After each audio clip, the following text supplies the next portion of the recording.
And now, from the CFTK-TV studios, this is Open Connection with your host, Robert Pictou.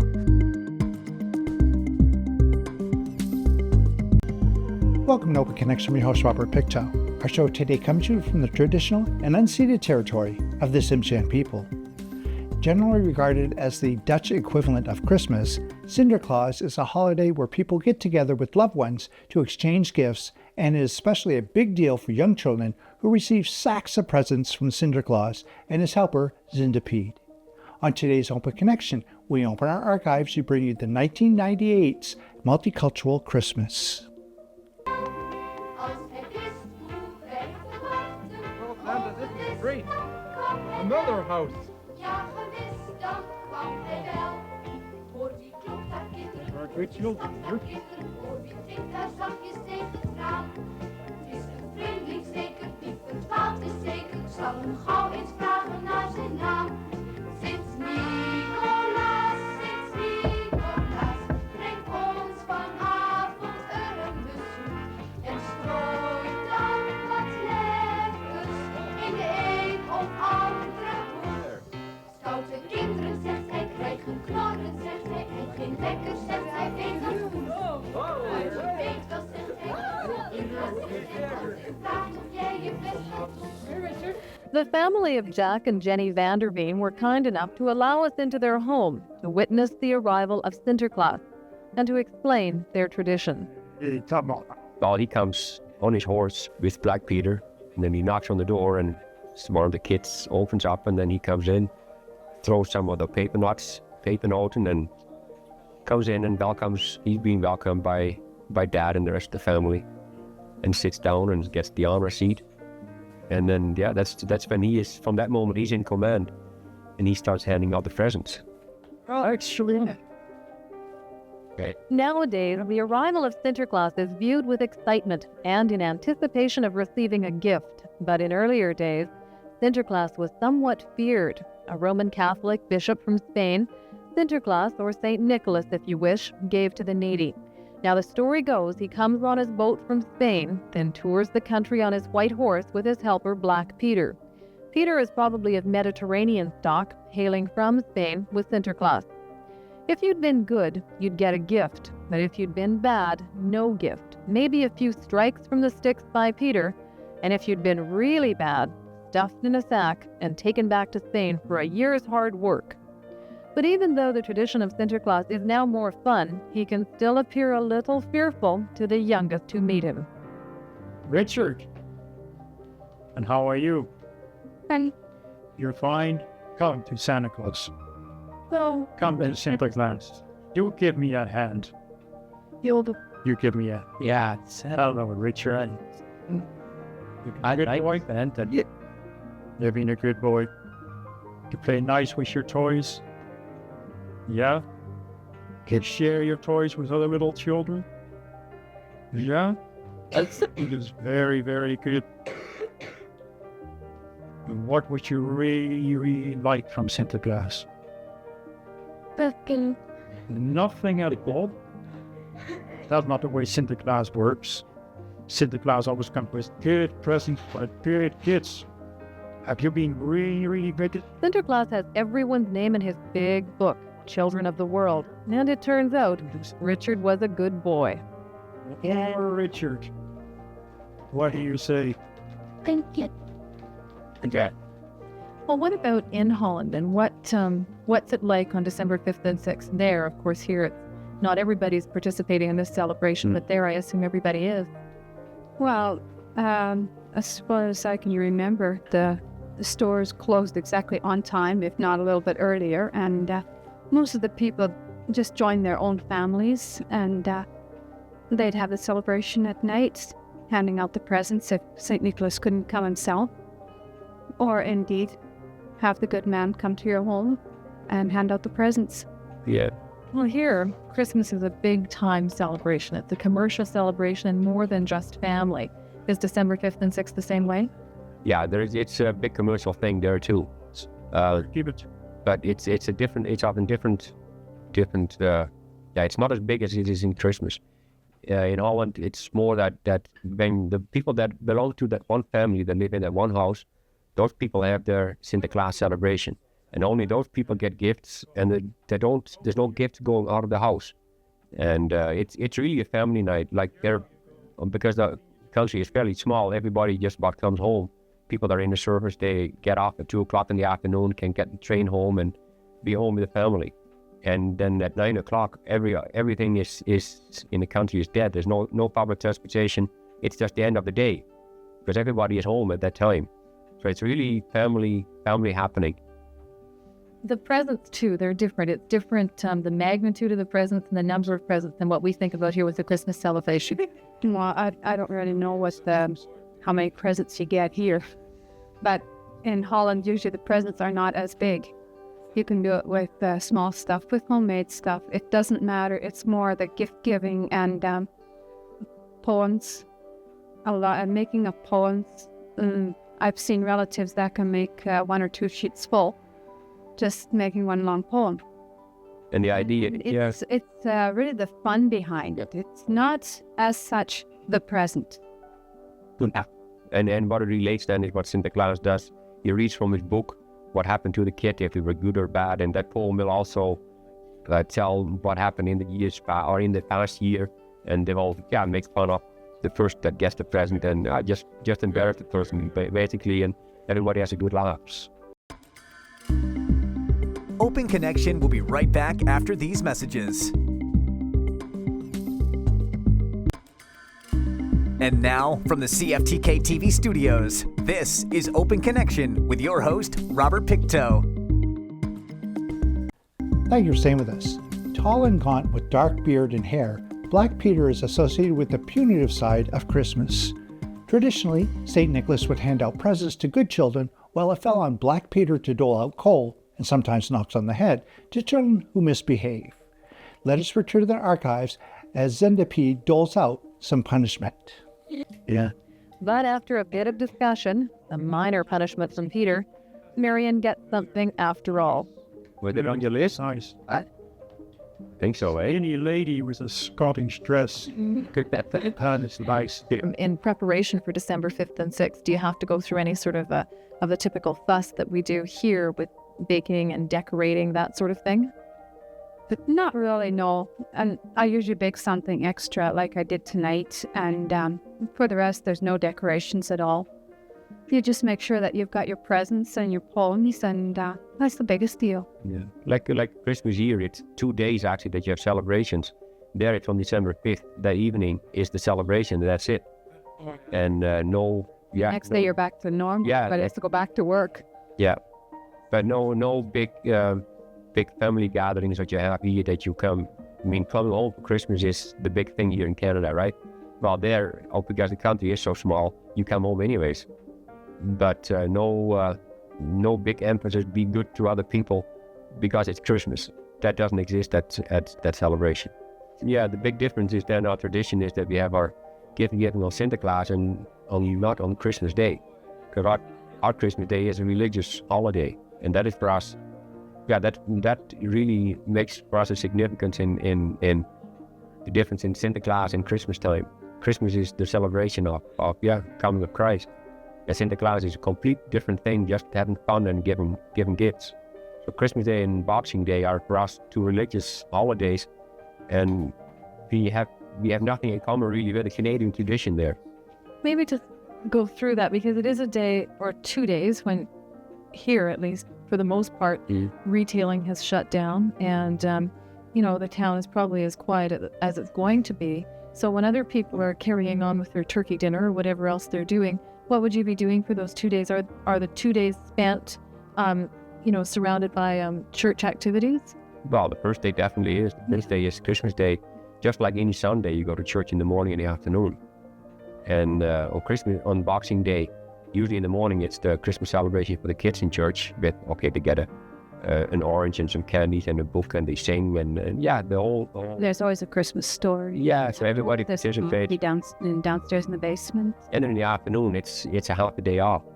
Yeah. And the next day is back to. But usually you get together with another family, with friends or something. Some people go snowmobiling or Some people stay home and just have a nice afternoon and evening together, and some people indeed make it really as their family gathering because the kids are not always home throughout the year, and they do come home for Christmas. So. And then if there's a dinner, it's on Boxing Day. Yeah. Not on Christmas Day, but on Boxing Day, because Christmas Day is not available because that's when we go to church, because to celebrate Christmas, right?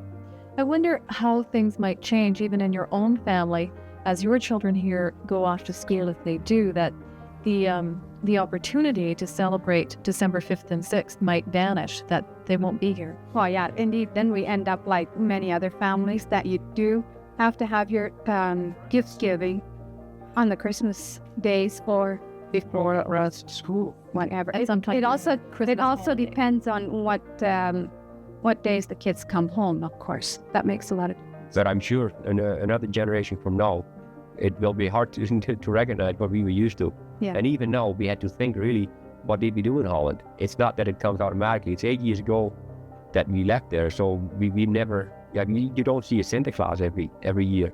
So we really have to think, what is the ritual and what do we do always? But in another generation from now, I don't know if the kids will remember what we always did. Martine, what I read in my book is not all that good. No, Santa, I read the same letter. It was pretty sad. Open Connection will be right back after these messages. And now, from the CFTK-TV studios, this is Open Connection with your host, Robert Pictou. Welcome back to Open Connection, brought to Europe by Spanish explorers in the 16th or 17th century. The potato is native to Peruvian and Bolivian Andes. It is cultivated in South America by the Incas as early as 1800 years ago. Let us return the archives to see how the potatoes influence an Italian Christmas. An Italian Christmas revolves around family and food.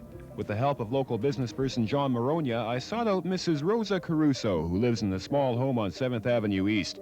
Mrs. Caruso is a wonder to watch as she prepares a meal. She cooks with the speed and confidence of a professional chef. Since her English is somewhat limited, John Maronia kindly agreed to come along and act as interpreter as we watched Mrs. Caruso whip up a traditional Italian Christmas brunch. Mrs. Caruso is preparing some gnocchi. And what is that? Gnocchi is Italian dumpling. Yes. Come li fa, signora? Un po' di patate, un uovo e farina con sindasoli. So she prepares the gnocchi with boiled potatoes, flowers, and 1 egg, and then she mixes it all together. What part of Italy is this cuisine from? Okay, da che parte d'Italia è questa signora? Della Calabria? Della Calabria. Yeah. She's from Calabria, which is the lower part of Italy, the province of Cosenza. It's sort of kind of the mountainside of Italy on the lower part. It's not easy watching someone prepare a great meal without getting hunger pangs. Mrs. Caruso, as the cook, pulled rank more than once while we were shooting this program. Yeah. Very good. Excellent. Yeah. Very good. Anche un pezzettino di carne dentro. Anche al carne. Okay, now the gnocchi is boiled, then it's put in the pan there with the sauce, right? Exactly, yes. She's boiling the gnocchi until they come to the surface, and then when they come to the surface, they're ready to put into the sauce, into the pan, and then she'll add the sauce to it. The sauce that she's made from the capretto. Capretto is goat meat. Is a young kid, and the sauce is made by fresh tomatoes and cooked in a pan for a few minutes with all the spices, of course, that Mrs. Caruso knows how to put in. Mrs. Caruso obviously loves her work. She's snacking while we're talking. Well, yes, so she said that a good cook always had to taste their food. Now, I've never tried goat. I didn't even know you could eat goat. Where would you get a young goat? She got this one from Terrace, from a farm in Terrace. And she does that every year, and on this time of the year, the goat is a traditional meal for the southern part of Italy. And she makes the goat also with the tomato sauce. Naturally, it wouldn't be an Italian meal without pasta. In many of today's modern kitchens, a variety of high-tech machines do a lot of our work for us. Not in Mrs. Caruso's kitchen. She makes her pasta and her sauces from scratch. Now she's going to show how to make the homemade pasta. Fattuccine fatte a casa. Fatto? Fattuccine fatte a casa. Fattuccine, cosa si dice? Fatta a casa. Your homemade pasta. Right. What are the ingredients, Mrs. Caruso? Su 2 uova, 2 eggs 2 eggs. and 2 handfuls of flour. And niente altro. Sale? No sale. No salt. The pasta must be rolled into a very flat pizza pan-sized circle, and that takes a lot of elbow grease. Not only will you find no high-tech gadgets in Mrs. Caruso's kitchen, you'll find some decidedly low-tech cooking implements. That looks very much like an old broom handle. Well, it sure is, but there's a good job of flattening the dough here. Now, hang on here. I thought there were fancy machines for making pasta now. Well, not really. I mean, they do have fancy machines, but Mrs. Caruso still does the old way, which is the best way. It's the only way to do, she says. She has the machine to make it, but she likes to do this way. She never uses the machine.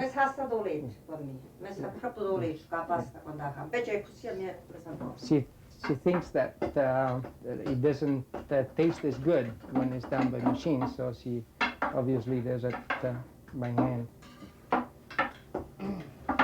One thing is she doesn't believe either it's on the microwave. She doesn't No microwave. She doesn't like one.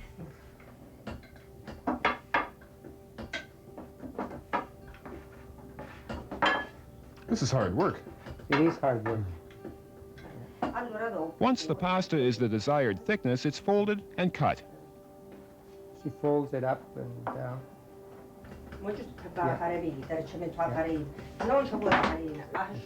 okay. Normally she lets it rise a little bit, but now just to show, she just adds some flour for, otherwise it sticks to herself. And now she cuts it. Un poco dure queste, invece quando la prepari è differente.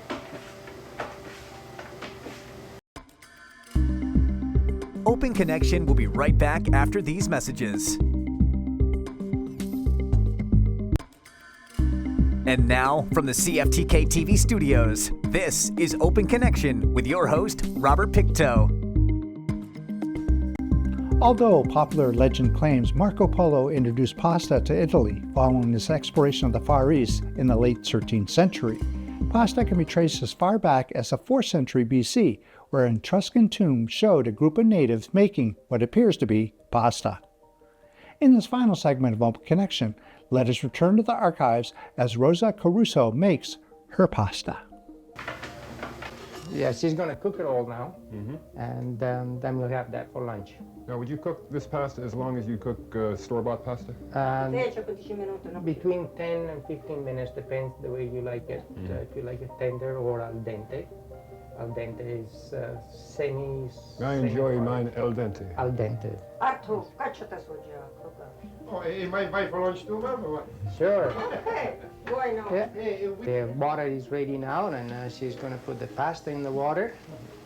The fettuccine. Fettuccine all'italiana. Fettuccine the Italian ways. Is there any other way?